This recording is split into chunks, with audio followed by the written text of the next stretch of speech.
Am I audible? Gee, I can hear you very well. Assalamu alaikum, Dr. Javed Iqbal. Thank you for Walaikum. taking time from your busy schedule and for joining this meet to speak with us today. We are a group of global perspective students with the Yeah, project Nympholit, aims to create awareness about the impact of social media on mental health. We're extremely privileged to be in your presence here today. Before we delve into our discussion on the impact of social media on mental health, could you please take a moment to introduce yourselves as we're eager to learn more about your background and expertise in the medical field? yeah. Thank you very much. My name is Javed Iqbal. I'm a medical graduate of year 1985 from Nishtar Medical College. After that, I did FCPS in general surgery from Pakistan. Then I had an opportunity to go to the UK and I did my FRCS from there. I also possess the fellowship from the American College of Surgeons. And after that, I also did masters in medical education. And my professional career has been a surgeon, as a medical teacher, and I served in Nishtar Medical College, Shifa International, and for some time I lived in Australia as well, where I went for a short fellowship in hepatobiliary surgery. But most of my career has been in Bahawalpur and Quaid-e-azam Medical College, where initially I was assistant professor, then associate professor, then head of surgery, and finally I served for 2.5 years as head of that institution as principal of Quaid-e-azam Medical College.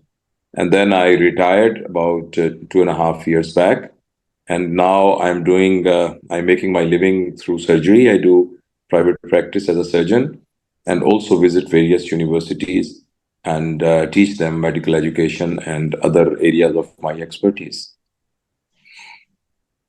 That's impressive. Now let's shift our focus at the topic at hand. As someone who has a significant presence on platforms like YouTube and who interacts with a diverse audience, what are your thoughts on how social media might impact an individual's mental well being? Well, yeah. Well, this is a very, very important and very pertinent question because now social media is not something which is available to few people. Everyone, whether someone is rich or someone is poor, someone is from low social class or a high social class or a middle social class, everyone has got an access to the social media. And social media uh, has got a lot of money attached with it. If someone is little smart, he can make a lot of money through social media. You must have seen that fairly recently. Many of the creators of the pranks, many of the creators who actually don't make any useful or any creation in the form of videos or audios which has got any substance, they become very famous and then they become very rich as well. As a result, it has attracted so many people, and everyone who has got a mobile phone becomes a creator and starts creating whatever is there. And it's a human nature that humans, they want something which affects their taste buds. Anything which is lusty, anything which is sensational, anything which creates a kind of a spark in their brain is always attracted. It is always very attractive for the human mind, especially the human minds, which are average minds and which are not very trained. As a result, social media has resulted in producing unfiltered data in abundance to everybody. And it is just like that you have a weapon perhaps when they were invented, they were invented with a good intention that they will prevent that you can protect yourself against enemies or the beast. And when someone attacks you, you can protect yourself. Perhaps when the weapons were created, they were created with this type of a good intention. So is the case with social media, that it is like a weapon which may have a very good beneficial effects, which may be very protective effect, which may be a source of immense knowledge, skills, and attitude learning platforms. But unfortunately, it has come in the hands of people who are not trained. It is just like a gun. which is very good instrument to protect yourself, but it has gone to wrong hands. And as a result, the social media is continuously throwing ideas, phenomena, and different type of inputs, which human mind finds it very difficult to assimilate and conclude as a result. And there is actually a reason for that, because this social media is also a very good tool, very effective tool for advertisement. So all those in a corporate culture, in a market economy, when everything boils around advertisement and selling their products. So social media is being used to advertise the products, and in order to make it more palatable to the people, it is attached with lust, it is attached with something sensation, and as a result, there is a strong evidence that social media in general is affecting mental health of human mind in a negative way. So that is my opening remarks, and then if you'll ask a question, we can further elaborate. So, from your personal research and experience, could you please specify what do you think are the specific impacts of social media on the mental health? Yeah. Well, one of the most important mental health issue is addiction. Addiction is actually a mental health.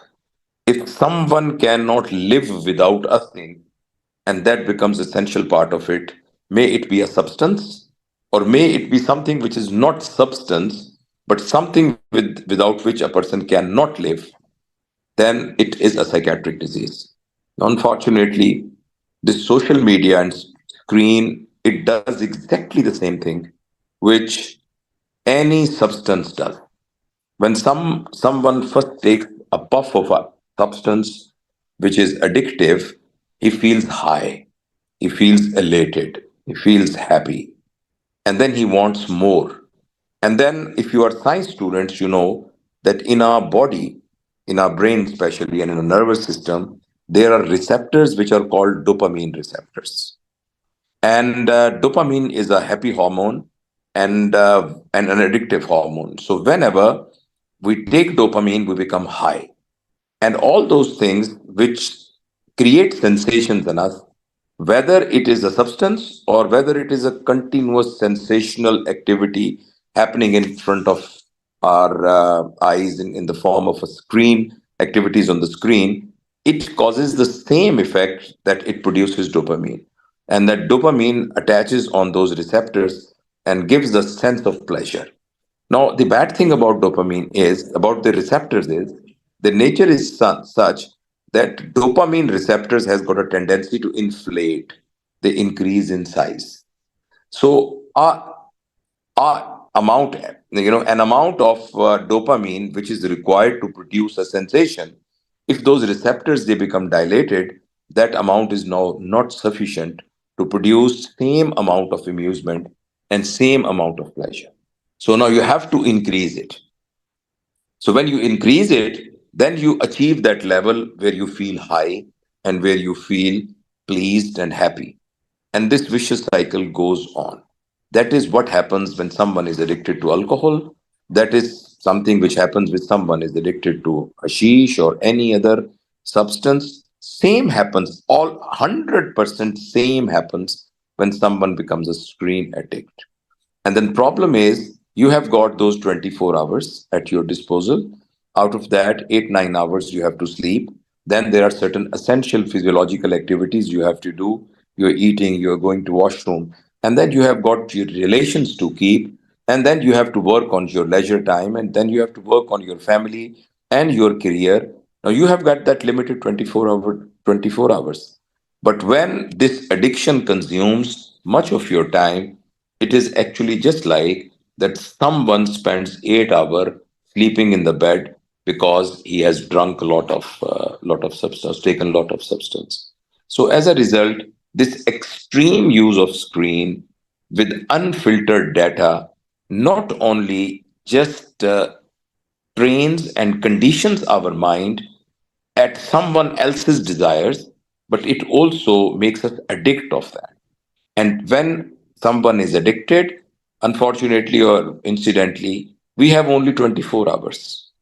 And during those 24 hours, we have to do everything which we do for our life. When much of it will be consumed for unnecessary activities, then it will be at the cost of other things. So, not only that this is addictive, this is going to interfere in our relations as well. You must have witnessed that in a room, in a standard room in a Pakistani home nowadays, there are 8 people sitting there. None of them are talking to each other. All of them have their own screens, and they are in contact with someone, maybe in America or maybe in Canada, and they think it's a social media. Whereas this social media is actually making us very antisocial, and people sitting in one room cannot socially interact with each other. So, so in other words, if I'm not saying from now onward, after listening what I've said, you just break your mobile phones and you don't touch the screen. What I'm saying is that if you have a gun, you must have a license and you must be trained to use it. If you have a motorbike, you must have a license. You must know when to wear the helmet. You must know how to apply the brakes. You must know where to use. You must know that when there is a red light, you have to stop. And you must know all the rules and regulations and the law of the land. Similarly, I'm not saying that we can now live without screen and social media, but we have to train ourselves that what are the limitations, to what extent social media has to be used, and what is the limit where you should not cross. If you ask me to just give you a generalized principle, I can just tell you that social media or this internet facility is excellent for two purposes. One is communication, and the other one is information. You are a student and suddenly you have to complete a project, and you just go to Google, you go to social media, you go to YouTube or Facebook, and you find out the material which is required for your assignment, and it helps you understand your problem very well, and then you reflect on it and then can make your assignment. Excellent. I'm a doctor. When I'm prescribing a medicine and a childbearing age lady is my patient, I just want to know whether this drug is safe in pregnancy or not. So I'll immediately can just open my mobile and I can find it out. So for information, it is an excellent tool. It is a development. It has raised the human conscious level to a very high standards. The second use of it is communication. My sister lives in Dublin. Whenever I have to talk to her, there was a time when I used to write a letter to her. That letter used to reach her 10 days. Then she would read a letter. Next day, she will spare some time and write a letter to me. And I just told in my letter that I'm not feeling well. And by the time answers come, I'm already relieved from my initial disease and I just have some other problem. So it used to be 3 weeks time for the communication to complete. So for communicate now, I can just click a button and I can just, just like I can watch you, I can just watch my sister, I can talk to her. So for these two purposes, this social media is an excellent development. But there is a third purpose. Unfortunately, all of us use social media for that third purpose. And that third purpose is actually objectionable, and that is for entertainment. So I will strongly recommend that all of you who are watching and those and whatever assignment you're going to make and conclusions you will draw, I will strongly would like that one of the conclusion of our discussion should be that we must train ourselves, our children, in our curricula, in our schools, in our colleges, in our society, in our homes, that everyone must be expert in social media for information and for communication. But for entertainment, the better places are playgrounds, gyms, swimming pools, friends' homes, rooftops of your grandma. These are the favorite, excellent places for entertainment.